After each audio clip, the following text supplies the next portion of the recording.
So to recreate MicroStrategy the way it looks today takes a unique type of organization, right? There's a size that matters early on with whether or not you can effectively make Bitcoin a big enough portion of your balance sheet to create the volatility within your equity. So when MicroStrategy started doing this, I can't remember exactly, but they were around like $1.5 billion market cap at the time they started doing it. But they basically converted their balance sheet was building up filled with cash. They had like $500 million in cash that they could deploy and bring Bitcoin in right away.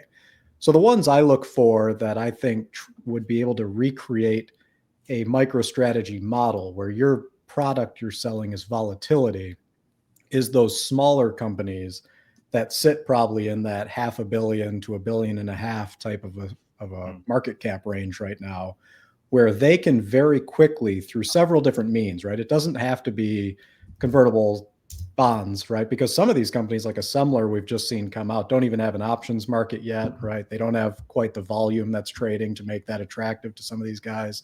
So some of these companies that are starting actually have to start by pulling different levers. And that can be things like using the strength of their balance sheet and the cash flows from their company to go take on traditional debt to go buy Bitcoin today, that then later on, when they've tied their equity to the volatility of that Bitcoin, now they can look at when the markets start giving their share price some love, they can look at these things like convertible bonds to go refinance out that debt and get back into the structure that MicroStrategy's using. But it takes a little bit of a buildup period to get there.